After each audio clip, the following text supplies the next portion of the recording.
nigeze kuba nzatinga n'imbunda mu mujyi wa Kigali nabaye n'umusirikare none nzatinga n'imbunda mu mujyi wa Kigali ubwo nyine nubwo bwose asanga ni mu kabari ifite imbunda mu mugongo hari byo nibereyemo ariko ugasanga nyine ubwo buzima nubwo mbamo niyo mpamvu gikose ayo mafaranga uyiba gutyo ntacyo akumarira mba mu kabari amasaha 28 urumogi nkaronka amasaha 28 inzoga zo nkicamo nkibera muri ibyo ngibyo mbese nubwo buzima nta cyerekezo cy'ubuzima bw'ejo hazaza nifite mbese icyanjye cyara kuba gusa mvuga ntifite ese amafaranga byibura magananga yinjira mu kabari kugira ngo mbone inzoga mu gihe amasaha 28 ndi umujura mu mujyi wa Kigali Nyamirambo bose abenshi ndi umukomisiyoneri ukomisiyona abagore n'abakobwa ibyo byose ariko Imana iramfata umunsi nagiye guterana nta gahunda yo kuri radio nabwo bwa mbere nagiye kuri radio umupasteri wabwirizaga muri urwo rusengero asosa arambwira ati uyu munsi ndashaka ko tujyana kuri radio nigeze guseba nigeze kujyana ahantu umunsi umwe nigeze kujya mufite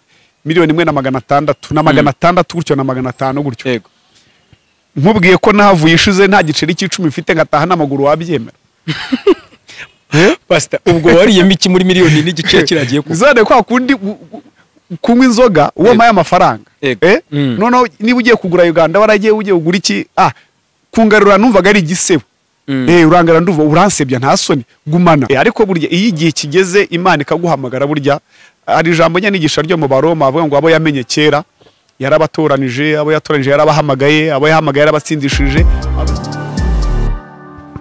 reka ngusuze cyane nkwifuriza ibihe byiza nkwifurize kugubwa neza hano uherereye ndetse nkubwira ko ari umunsi mwiza Imana ibagennye twishime tunezerwe nge ni blessing bisanzwe iteka hanga rero niba uvuga ikinyarwanda cyangwa se udukurikira ku mande zitandukanye hanga udukurikira uri hanze y'u Rwanda cyangwa uri mu Rwanda nsuhuza abantu mwese muduha comments ndetse babantu bari masisi by'umwihariko baba batubwira ko bakora ibiganiro byacu komeze mugubwe neza cyane ndi kumwe n'umwe mu bakozi b'Imana njye muzi nk'umukozi w'Imana kuko ni pastor wanjye twamenyanye nyine muri ubuzima aranancumbye n'abandi benshi pastor umeze neza ndaho ndashima Imana imvura iragwa ntabwo twayibonye ubushyuhe bwari bumaze iminsi tubana ibintu bimeze neza pastor umuntu wenda abantu abakristo bacu cyangwa se abo dusengana barakuzi ariko se umuntu utakuzi wamwibwira ko yahe mazina amazina yanjye nitwa Karanganwa Pacifique ndi umugabo ndubatse mfite umudamu ndetse n'abana 3 ikindi ndi pasiteri nkaba nkora mu Imana ku rusengero mu Dusanze kuri Good Shepherd umungeri mwiza ubu ari nibyo rwose umuntu yahita amenya ibyo ari byo yahita amenya uwo ari we bakakanye pastor impamvu ugiye nahisemo gukora ikiganiro nawe iyi minsi hari abantu benshi tuganira baba bambwira batari ko dushakira inkuruzi ubuhamya umuntu ashobora gufata bukagira icyo buhindura ku buzima bwe cyangwa se rimwe na rimwe ugasanga biranagufashije nawe kuba hari ibyo wahindura muri wowe pastor ubundi we agakiza kuri wowe niki agakiza burya abantu yabanga umuntu ntabwo akizwa ibyo atakoze burya agakiza no guhinduka mu byo ibi narindimo ariko nkaba nahinduka nkaba nkizwa nkava muri kinarimo nkajya mu kindi kidahuye n'icyo narindimo nubane niko gakiza ubundi ariko tugiye mu buryo bwa Bibiliya bivuga ngo umuntu yatuza akanwa kakizeza umutima ko Yesu ari umwami n'umukiza yapfuye akabambwa uwo ngo azaba akijijwe ibisobanuye ngo hari ibyo bavuyemo n'ibyo abagiyemo n'umuhanda umwe abavuyemo cyangwa agiye mu wundi cyangwa n'ubwami bumwe abavuyemo agiye mu bundi bwami birumvikana ubwo rero umuntu ukijijwe n'udakijijwe yego bagendana nta kibazo bagendana burya kuvuga ngo ndakijijwe burya ntibivuze ko nciye cyangwa nazi inshuti nayo ndi kumwe nazo ahubwo burya ngembagira inshuti cyane kugira ngo nabereke n'ibigiza biri mu byo namenye burya ikintu abantu benshi bakunda kwibeshyaho ni ukuvuga ngo ndakijijwe hari urugero rumwe hari umusore twigeze guturana aza kuza gukizwe ariko noneho abaho atavugana n'ababyeyi be ngo ni abapagani bajya ku meza we akajya ku meza ariko bavuyeho ngo ibiganiro bari buvuga ngo biraza kuza kumucumuza ngo biratuma atari buze mbese agahora muri uwo mwuka none umuntu aza kuza avuga ati rero pastor sanga uriya mwana umuganiriza gukizwa si kuriya mwana araza turaganira mwana rero gukizwa suko inshuti imiryango yashyira ku ruhande ahubwo ibyiza bishuti cyane nabo ubegere muganire banakubaza ugira ibyo basubiza ariko nubahunga uzababwira ibyo ari byiza ariko se nubahunga bo bazamenya ko ibyo ngibyo babwira ari byiza gute ibyiza rero bana nabo bagira inshuti muganire kugira ngo byibura navuga ati okay burya wundi yaturushije iki ngiki ariko nugenda ukabahunga ukikingirana mu nzu ahubwo bazasigara bakwibazaho bavuga ati no ibi ngibi nibyo bitagukizwa ahubwo usanga umuntu nta nubwo nagusanze kubera iki we wamuhunze rero burya numva rero iyo umuntu akijijwe n'udakijijwe kugendana nta kibazo yego nta numwe wakwanduza undi rwose erega burya handurane burya kwandura kwanjye ninjye ubishaka sibyo ni burya ninjye wabigiramo uruhare burya ntibazakubeshya ngo umuntu ngo twahuye ngo yanyanduje nkabyo njya kubona akabona ngo umuntu ngo yambaye nabi ngo yangwishije burya n'ubundi muri wowe uri usanzwe wararambaye waraguye n'ubu nawe ngo iki ngiki ngo mbonye umuntu ngo yambaye gutya ngo naguye ngo avuze aya magambo ngo biranze muri ngewe burya nge ntabihaye inzira ntibyangeraho ntabihaye umwanya cyangwa ntabifunguriye umuryango burya twaje hano ku rusengero ariko dusanga hafuze ntitwari kwinjira yeze ariko kuko hakinguye turinjiye rero ngo umuntu ngo yangwishije ngo byagenze gutyo burya akenshi nge muri nge ni ngewe ushobora gutanga uwo muryango yuko ikintu nakivamo cyangwa sinkivemo pastor njyewe wenda hanini by'umwihariko umunsi ngiye nkubona bwa mbere tumenyana bwa mbere nabaye mbese nakozweho yego wakijijwe ryari imyaka ibaye 15 15 nkijijwe mpamagawe n'Imana uko nari umuntu umwana w'inyamirambo uvuka inyamirambo dore n'amatwange burya aratoboye nambaraga n'amaherena wari utoboye nari nabaye amatwi nambara amaherena nkajya muri za kadira kubyina ngafata ibyuma bya nido ngashyira kumenye bakagira ngo ni arija cyangwa zahabu nijoro ntiwamenya ngo ni arija cyangwa ni zahabu byo kubeshya nyine nkaba mu nzoga nkaba mu itabi urumogi amasaha 28 ndi umujura mu mujyi wa Kigali Nyamirambo bose abenshi ndi umukomisiyoneri ukomisiyona abagore n'abakobwa ibyo byose ariko Imana iramfata inyemeza ko ibyo ntugomba kubivamo impamagaza ijambo ryo muri Yeremiya bice 40 n'umurongo wa 4 handitse ijambo rivuga ngo noneho rero uyu munsi ndakubohora ngo ukureho iminyururu iri ku maboko yawe niwemera ko tujyana i Babuloni uze tugende nzakugirira neza dore igihugu cyose kiri imbere yawe utoranye aho ubona kubone abari hujya nuko nahagurutse nabandi babimfashamo banjyana mu nzu y'Imana ndi ku munsi wa mbere jya mu nzu y'Imana umudamu narongoye nundi mudamu nabo ba muri Amerika bajyanye mu nzu y'Imana ariko twagiye mbatuka murashaka kumbuza kunywera inzoga murashaka kumbuza kwisambanira murashaka kumbuza ibi ngibi iyo ni imitwe yanyu y'abarokore mbese tugenda dutongana inzira yose ariko urusengero rwinjiramo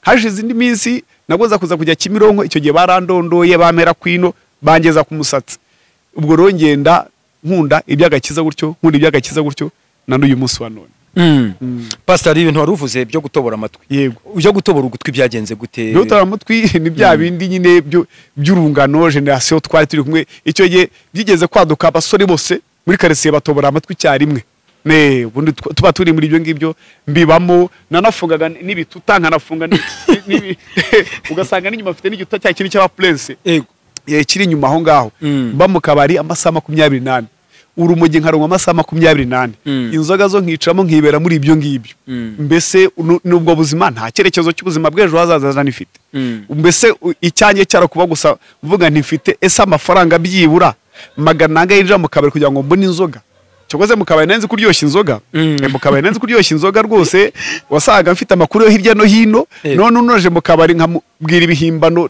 ntanazi naho byaturutse akagura irindi ngahimba story kugira ngo mvumbe nubwo buzima nari ndimo ariko ngeze muri Yesu arabihindura byose birahinduka biragaragara rwose uyu munsi uri umupapa rwose wiyubashye ubona cyane uri clean no mu maso umuntu akureba inyangamugayo rero cyari kukwereka gihe kera rero ejo nigeze kwereka umuntu ifoto yanjye umuntu anyeje ifoto yanjye kera ndavuga ni sinshobora kuzayashyira kuri stati kuko yari beze urebye uko nari meze n'uyu munsi wa none wavuga ngo Yesu agira neza ni umuntu wari udafite icyerekezo udafite ubuzima aya maso basigaye yera ubundi yari yandi umutukuru mu girwara yishe umva ndaho ngaho nta cyerekezo cy'ejo hazaza mfite ariko Yesu abigenze neza mbese iyi ni nk'isura ya kabiri Yesu ya mbere yayinkwema mbi ya kabiri urebye neza rero hari urubyiruko uyu munsi ruri gukoresha nyine ibyo biyobyabwenge ntari nagaruka ariko kubijyanye na Cadillac cyane ndi kubaze buri hari ibintu duhura nabyo ugasanga hari abo biri bugireho ingaruka nziza cyangwa se bigafasha benshi urubyiruko rw'ubu ruri muri ibyo bintu pastor wababwira iki icyo nababwira nta nyungu irimo ahubwo usanga umuntu aratakaza cyane umuntu aratakaza cyane. Ushobora gusanga hari urubyiruko mu by'ukuri bafite n'amafaranga, ari ugasanga amafaranga bakorera kandi bafite n'imbaraga, ari ugasanga amafaranga ntacyo abamariye. Icyo gusa no gutekereza ngo weekend turanywera he.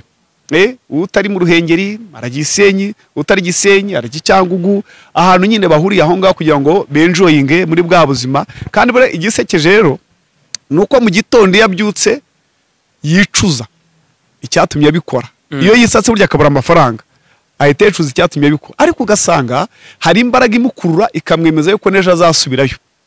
Rero urubyiruko icyo narubwira gusa ni ukubireka nta nyungu yabyo. Usanga rimwe birakwicira izina kuko harimo urubyiruko rwinshi nzi bize, ariko uyu munsi unadashobora kugira icyizere ngo amuhe akazi akurikije ubuzima arimo. Natwe uyu munsi wa none tuvuga ijambo ry'Imana, ariko kera ninde se twacaga ahantu bagafunga amazu niba kayafunga ati bya bijura byaje bagafunga. Ariko uyu munsi wa none umuntu arafunga imiryango ati pasteur injira, sibyo? Umuntu agashaka kugira ngo yifuze kuganira nawe, akumva gusa pastor ndashaka no kukubona. Ariko kera nta muntu waturebaga.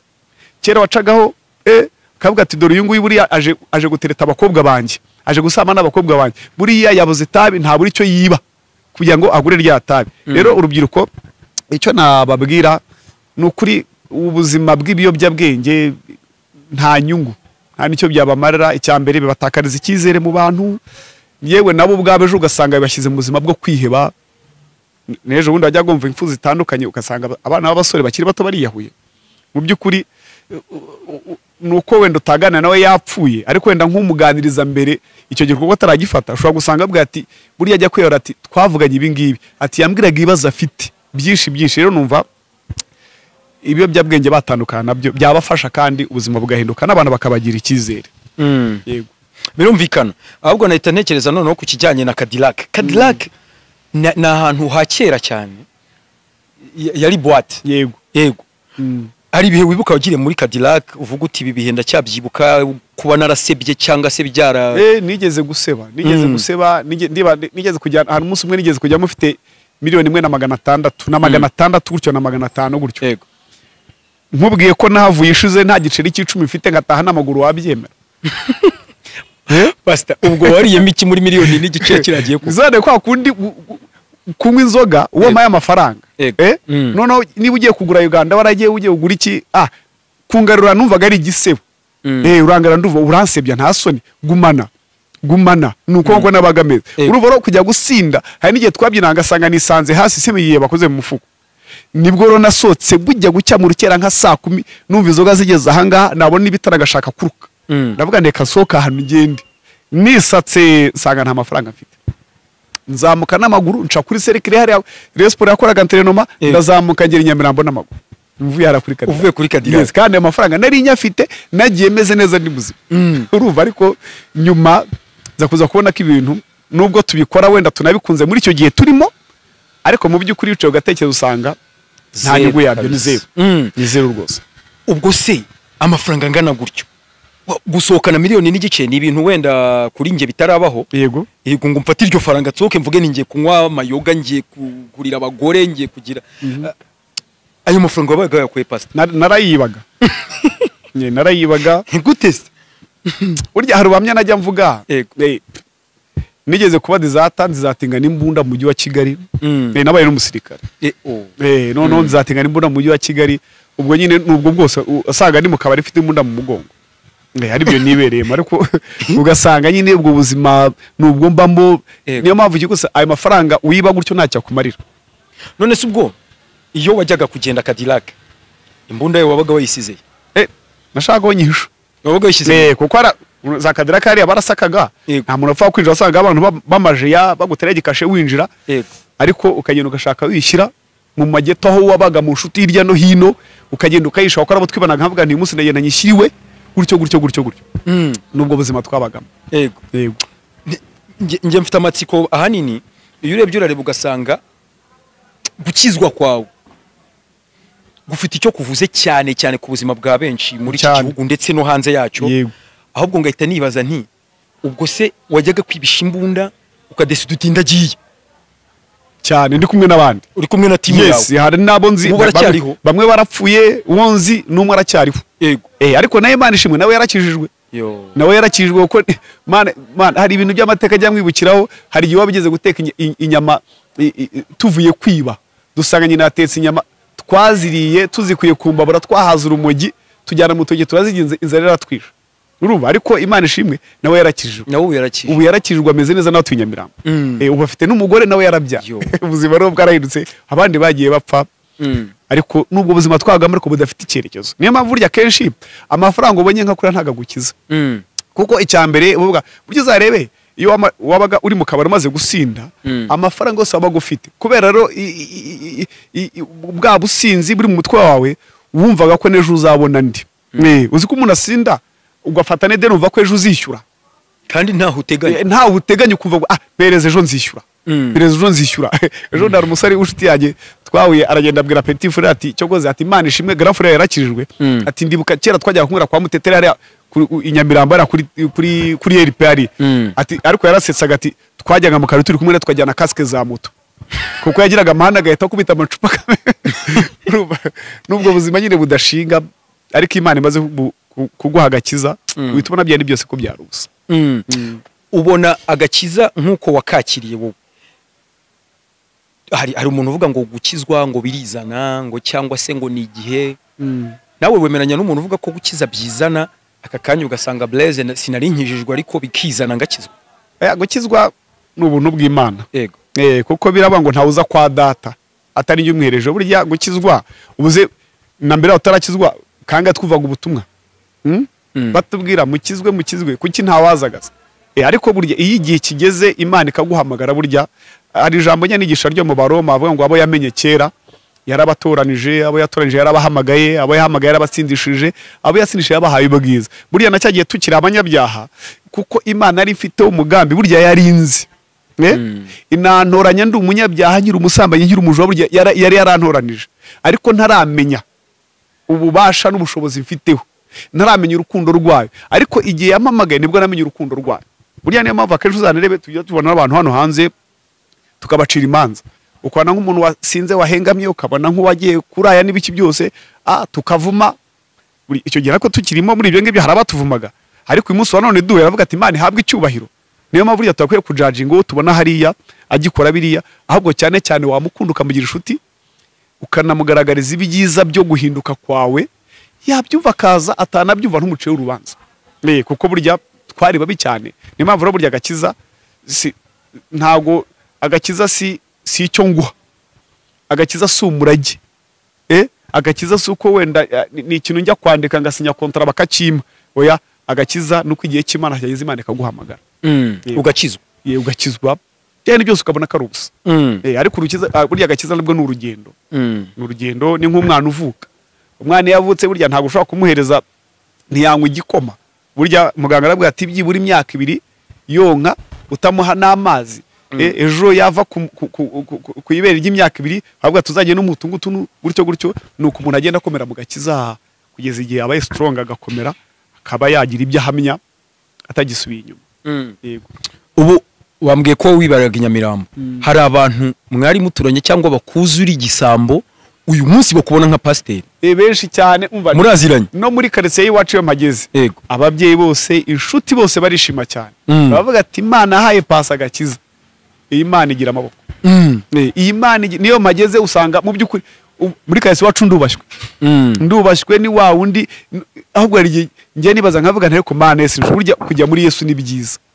Mbere ntawa ndebaga, ariko noneho uyu munsi wa none pasiteri amakuru yawe bakagutangira ubuhamya ati turemera kukijijwe. N'abakobwa benshi muri quartier nkanabasezeranya, bamwe bari bazi ko ndi umusinzi, none n'umugore nashatse nawe anzi ndi umusinzi. Ndi muri quartier nirwa nambaye agakabutura n'agasengeri, itabi n'agakabutura kuva mu gitondo kugera nijoro nkiri mu kabari. Ndibuka nanasindaga, uzi gusi burya uragatereta umukobwa kumurambagiza utakuzi, ashobora no kuvuga ubuhamya bwawe akumva ko ari ubuhamya, ariko ngiye nagiye gutereta uwo mukobwa azi ayo mateka, naranasindaga niwe bakangaburira.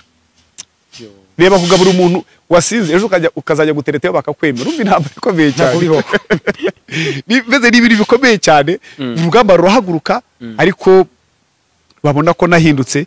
ibintu byose bigenda neza. Madamu tubyaranye abana 3 ubu nawe ari fiyeri yuko ndi umugabo we, nanjye ndi fiyeri uko ari umugore wanjye. Sobaneye ngo nawe narahindutse, aranezerwa cyane, arishima cyane, kandi twashakanye ko narakijijwe, ariko urumva ko Imana arabikoze. Madamu ubona ari iki cyatumye yemera kubana nawe? Yarakuzi kuva kera, yaranze uri muri ibyo byose, mu mayoga uhora wasinze, ariko akarenga kavuga ati pasi reka tubyarane tugire umuryango mwiza. Iryo niryo rya jambo rivuga ngo umugore mwiza umuhabwa n'Uwiteka. Ari mu bwenge bwe ntibyari gushoboka, kuko ndibuka na mbere narakijijwe, yakumbwira ko mukunda, yagiraga atya cyenda abantu baguruka bagatereka uriya muntu uzubaka nuriya. Burya hari igihe umuntu akizwa noneho kugira ngo umuntu akurebere mu nzu urimo urajyamo, agasigara kurebera amateka ya kera, akumva ko udashobora guhinduka. Burya ni nacyo kibazo abantu benshi bahura nacyo. Ugakizwa noneho ati nzaba ndeba turiya, ati yewe niba yarakijwe, ugasanga buri munsi bagutega iminsi. Ariko narayimubwiye, bwa mbere ntiyabyumva, bwa kabiri ntiyabyumva, yari afite na bene wabo bashaka kujya hanze. Urumva ibyo byose birebere cyane, we ibije tagati yari kujya hanze, ntabwo ari kurongorwa nanjye. None nkabwanire kada ntiwajya hanze, uramutse ugiye hanze uzanagorwa n'abazungu, ntuzanyibuka n'ifi byose. Ndabwani ngenda gukunda, bigenda biza buhoro buhoro, dusenga n'Imana ivuga. Kajya no gusenga bakayimubwira ntanahari, bakambwira ati ariko rero uriya musore muranga niwe uzakubera byose. Kuri radio uwo munsi nagiye guterana, nta gahunda yo kuri radio, nabwo bwa mbere nagiye kuri radio. Umupasiteri wabwirizaga muri urwo rusengero asosa arambwira ati uyu munsi ndashaka ko tujyana kuri radio, kandi koko uwo munsi byarabaye. Ageze mu rugo avuye gusenga acanye radio yumva ndimo ndavuga, ariko yahise ayizima. Urumva yaje kuza kubimbwira twarabaye. Urumva rero urumva ko ni imbaraga ikomeye kugira ngo azanyemere ibyo navuga ngo ntawe umugore mwiza umuhabwa n'Uwiteka. Bisobanuye ko yari mu mugambi Imana kugira ngo tuzabane. Niyo mpamvu burya kenshi iyo uzabana n'umuntu nyine, akenshi rimwe na rimwe Imana isa nkaho ya mateka yawe azi waciyemo irayoroshya imbere y'ubuzima bwe kugira ngo yemere, kuko ikomeje kuyakomeza yahunga akanagenda, ariko isa nk'iyoroshya akakumva kandi bikagenda neza. Ariko uyu munsi wa none arishimye, turishimye, dufite urugo rwiza. Na babandi bose aravuga ati burya twaranashatse, batangira kuduha iminsi. Ni umwaka umwe, ati niruramba ati muzaba muri ati urugo rwa pasi, ati cyo kozo ramwana umukobwa agiye kwiyahura. Hari n'abari bazi ko ndwaye sida, bakavuga ati ibintu yaciyemo, ati buriya byanga bikunda niba ataramuteye sida ubwo yamuteye n'inda, kandi banambeshya nari namaze gukizwa, bise nabivuyeho. Ariko bakimagina burya ati buriya wasanga bararyamanye, umukobwa ukamenya ko arwaye, ati rero buriya wasanga avuga tereka babyihutishe bive mu nzira, kumbi turengana. Niyo mpamvu tunakora n'ubukwe, hari n'abantu batangiye kubara amezi y'inda, hariho bamutenda ati reka tureka azabyarira 5 cyangwa tuzamenya uko byagenze imbere. Ariko Imana ikagenda iturengera, umwana avukiye igihe amezi 9, babona ko byose bishoboka. Rero ni Imana yamumpaye, ndanamushimira cyane. Uyu munsi wa none ari no ari numwe mu bantu batumye nkomera muri inzira y'agakiza. Yego Pastor, ubuzima bwawe cyangwa se ubuhamya bwawe wabuhuza gute na Bibiliya? Na Bibiliya rega burya nta muntu akenshi Imana ihamagara atari muri ibyo ngibyo bidasobanutse, byabereye abandi umuruho n'umubabaro. Erega burya nawe ubwawe bikubera agahinda no gutabasha kubivuga, ariko kubisanisha na Bibiliya nge numva ko mu by'ukuri nubwo tubona wa wundi uri hariya cyangwa ari muri ibi ngibi, nge mbazi neza ko na wa muntu Imana imufite uwo mugambi. Kuba ndi mu nzu y'Imana sicyo cyerekana ko nageze abandi batagera. Niyo mpamvu rero mbisanisha na Bibiliya nirinda guca imanza, nkaba nzi neza ko biyanga bikunda nuriya mbona hariya Imana iramukunda, Imana iramuzi, Imana imufite umugambi mu gihe gikwiriye. Imana izamuzana imwigaragarize amenye urukundo rwiwe. Rega burya Imana abantu bayifashe nk'ingome. Imana n'urukundo. Bibiliya avuga ngo ubuturo bwayo n'ubw'imbabazi kurusha ibindi byose. Burya nyambwira abantu ngo matsiyeri koze Imana ni imbabazi kurusha ibindi byose. Niyo mpamvu rero ubuzima kubuzana na Bibiliya bisobanuye ngo ndamutse menye icyo ngicyo sinajya ncira imanza mbonye acaho, ahubwo cyane namukunda kurushaho kugira ngo nawe mwereke ibyo namurushije. Ni byiza cyane. Ubu umwana wawe hari ikintu watinya kuba wamubwira wamuganirizaho? Hari ukuntu famiye dufite muri iyi minsi yego duhisha abana baracyazi ngo umwana ava mu mukondo ngo cyangwa se urabizi kubyara nyine hari ibintu duhisha byinshi dugenda dutsinda abana bacu batamenya. Hari ikintu watinya kuganiriza umwana wawe amaze kugera mu gihe cyiza cyo gukura cyo kuganirizwa?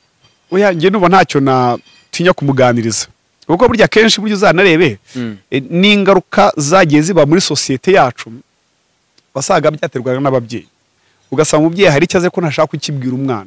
Erega burya natwe usanga ariko binateye natwe ubwacu bakuru usanga n'umugabo n'umugore byo bataganira kandi bagakwiye kuganiraho, ugasanga barayishe buri wese akamenya ibyo ku giti cy'undi akamenya ibyo ku giti kandi bataha mu nzu imwe.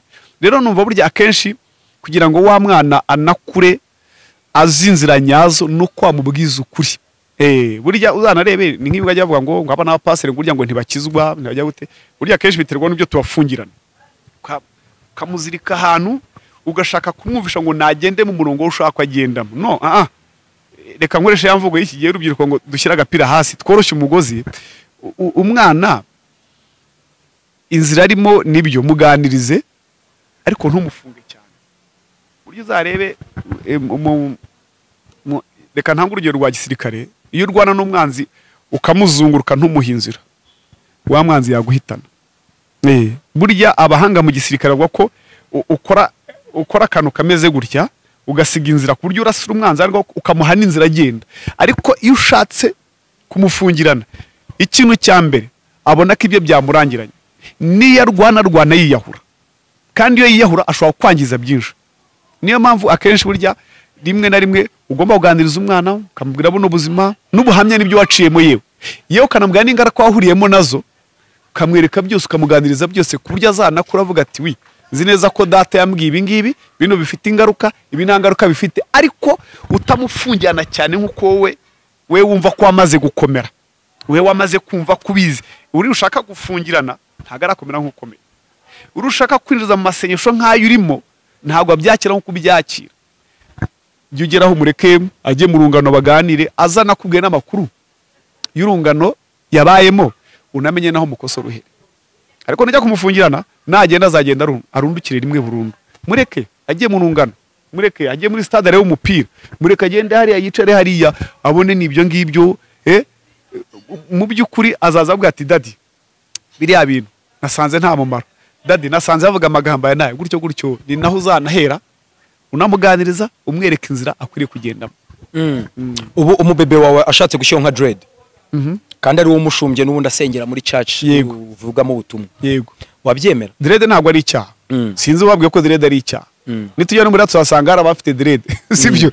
Dread ntabwo ari icyaha, burya ereka burya ikintu abantu bitiranya agakiza n'imyambarire na dread ntaho bihurira kuko uyu munsi reka turebe na cya kindi uyu munsi wa none wenda tereka ntango urugero muri kino gihugu cy'iwacu hari ibintu agakiza babireberamo. Akenshi wasanga abantu bazi ko abapasiteri ari abantu babyibushye, binda hari nigeze kujya kubwiriza abanyicaza inyuma batazi ko ndi pasiteri. Kubera iki? Bandebye ukuntu ngana abanyicaza inyuma, kugeza ubwo umushumba waho yaje akamenya ko nicaye inyuma protokole akaza kuza kwikanga. Ikindi agakiza kinaha ngaha ntambaye kote na karavati sinahagarara kuri mbingo mbwiriza, ndamutse nje niyambara akajinisi n'aka gakweto urantaberewe basa neza kabisa. Ariko yavugatse uriya muntu arakijijwe. None ugasanga agakiza hari shoto kareberamo atariho biri atari naho bibarizwa. Rero dread ntago ari icyaha, uzishyiraho bitagucira urubanza. Keretse ubwaye ku giti cyawe wumva ko udahamanya nabyo, ariko niba wumva ko nta kibazo wahite tubona abantu benshi. Hari n'abantu benshi baza, hari n'umusore w'umunyamerika waje kutubwiza afite dread na tatuage ku rusengero. Umva abantu bose bye n'ibyo barokora ajya kuvara mu ntari ngo toka shitani, undi hari amunguni ngo toka shitani, ariko yabwirije ubutumwa yuzura umwuka wera, abantu bose baraza barihana basanga uko batekereza umuntu siko biri. Rero dread n'agakiza ntaho bihurira, nge azishyizeho abishaka azishyiraho nta kibazo, birumvikana. Nge impamvu mba nkubashije gutyo nakuriye muri ya matorero avuga ko no kudefriza ari ikibazo cyane cyane ku bagore. Yego hakaba ari udusysteme tundi wenda bakoresha ugasanga rwose uje unafite n'ibisuku utakwinjira muri urwo rusengero. Yego no ahantu bitandukanira se. Uretse wenda urugero turebe. Ushobora gusanga umuntu ashyizemo tentire ya rouge. Kuko igaragarira bose. Kuko abantu bose bazi ko abira tugira imisatsi y'umukara. Sibyo? None ugasanga umudamu ashyizemo akari jaune rouge, sibyo? None wowe wamureba akambwira ati ibyo ni kureho. Ati ma ntaga ibikunda. Wowe kibagirwa ko yashyizemo tentire ya kanta iri black. Sibyo? Benshi ashyiramo black ya indi kanta. None agacura urubanza ko washyizemo umuhondo. None ko cyatica urubanza washyizemo umukara. Urero ni ikibazo. Agakiza nibagashakira amavuta bagashakira mu kudefiriza. Ahubwo baraburaniwe. Agakiza no kudefiriza naho bihuriye. Sangwa ngo ibintu ngo byavuye kuzimu, ngibiki byavuye kuzimu. Rego ndeka manze mbabaza. Ibiri mwisi byose biravango birahumanye. Byose byezwa n'ijambo ry'Imana no gusenga. Nibi twambara nibi tuvugiraho byose si bikorwa n'abantu. Byane bavuga ngo ayo mavuta twisiga si bikorwa n'abantu. Nibareke no gusanisha agakiza nibyo duramo by'ubuzima busanzwe bw'isi. Yego. Reka dusoza nk'umuvuga butumwa. Yego. Uraduha Bible verse unabwirizeho kugira ngo rwa rubyiruko cyangwa se wa muntu wese wumvise ubuhamya wumvise hari icyo yahindutseho. Yego. Agire n'icyo agendana mu buryo bujyanye n'undi n'agakiza. Yego. Burya hari ijambo muri Zaburi 125 avuga ngo abiringiye Uwiteka abo ntago bazakorwa n'isoni. Abiringiye Uwiteka burya mu buzima bwacu bwa kimuntu mu buzima bwacu bw'imibereho hari ibyo twiringira, hari nabo twiringira. Hari abiringira abantu, abiringira imiryango, abiringira ubutunzi batunze, ariko mu by'ukuri ugasanga byari byose biringiye bajya gusoza bafitanye ibibazo nabyo. Ariko iyo twiringiye Imana y'amvu mugabo bita Dawidi burya mukunda cyane mukurikirana cyane muri Bibiliya muri Zaburi 16:8 yaravuze ngo nashyize Uwiteka imbere yanjye iteka. Aravuga ngo kuko ari iburyo bwanjye sinzanyeganyezwa. Dawidi yari umuntu ukomeye mu kurwana. Yari afite ingabo zikomeye kandi nanone ikindi Dawidi muri we yari yariringiye Imana. Dawidi icyubahiro cyo akagishyira hasi. Dawidi ntiyite ku bushobozi n'ubudahangarwa afite. Dawidi ntiyite ko ari umwami, ahubwo Dawidi akita ku Mana yamenye yiringiye yabonye idakoze isoni. Niyo mpamvu yavuze ngo nibutse iminsi ya kera nkuramburiye amaboko. Aravuga ati kuba ndi umwami suko mfite bakuru banjye bakomeye bari bakomeye, suko nari mfite papa wanjye uzwi cyangwa amafaranga runaka, ahubwo akomeza kwiringira Imana. Rero urubyiruko rw'iki gihe iyi si ya none turimo, reka mabwire ngo mureke twiringira Imana. Nitwiringira Imana ubuzima buzahinduka. Nitwiringira Imana burya Yesu hari ikintu yavuze gikomeye cyane. Yaravuze ngo ndagiye ariko mbasigiye amahoro atari nk'uko abisi batanga. Burya abisi bafite ibyo baturaga, imiryango baturaga, amazu baturaga, amasambu baturaga, ariko burya uzarebe ibyo byose baturaga ntibiduha amahoro. Ariko yaravuze ngo ndagiye ngiye mbasigiye amahoro atari nk'icyo abisi batanga. Biza aduha ikintu isi itagira. Isi yaguha inzu, yaguha imodokari, ukishima akanya gatoya, ariko mu by'ukuri warira uyifite. Mu by'ukuri ibyo byose byakuba. Ejo nabwira niba ndababwiza nabwira buryo uzarebe iyo duhuye n'abantu twagize ikibazo, burya abantu baduhanagura amarira y'inyuma. Mama shenge ceceka akaguhanagura y'inyuma agaragara, ariko icyiza cy'Imana ntago iduhanagura y'inyuma, ahubwo iduhanagura y'umutima. Ya yandi ari mu muti atuma ya yandi inyuma asohoka. Niyo mpamvu rero mbwira urubyiruko cyangwa n'abantu bose banyuma mu gihe zose zitandukanye, mureke twiringira Uwiteka. Twatangiye uvuga ngo ndabona agasura kawe ari keza byahize neza. Iyo uza kuza kureba kera uko nari imeze ukabihuza n'uyu munsi wa none wavuga ati Imana yamugiriye neza koko. Rero kwiringira Uwiteka ni iby'umumaro. Reka babwira ngo mwiringire Uwiteka kandi mukomeze muhanga amaso Imana mu ntege nkeya zabo. Njya mbwira abantu buryo uzarebe nk'aba bantu bakunda kugwa mu nyanja, uzarebe burya uzarebe anapfa byibura amanitse akaboko, sibyo? Anapfa amanitse akaboko, yafite agatambara kakazamura. Kiriya ni cyabashatse kuvuga, abashatse kwereka ni umunyantege ntago ashoboye, ariko nyamara yazamuye akaboko ni cyerekana ko akeneye ubutabazi. Akeneye ubutabazi. Rero nkabwira abantu ngo nubwo waba ucika intege ntuzigere usohoka mu nzu y'Imana. Uzacika intege winjira mu nzu y'Imana umere nka wa muntu waguye mu nyanja azamura akaboko ategereje yiringiye ko hari ubutabazi ashobora kubona. Niyo mpamvu rero mbwira abanyumva uyu munsi wa none mureke twiringira Imana. Imana ihindura ubuzima, Imana ihindura amateka, Imana ihindura izina, Imana itanga amahoro abisi badatanga. Reka rero mbabwire ngo Imana ibahe umugisha mu izina rya Yesu. Pastor reka mushimire cyane. Amina. Murakoze.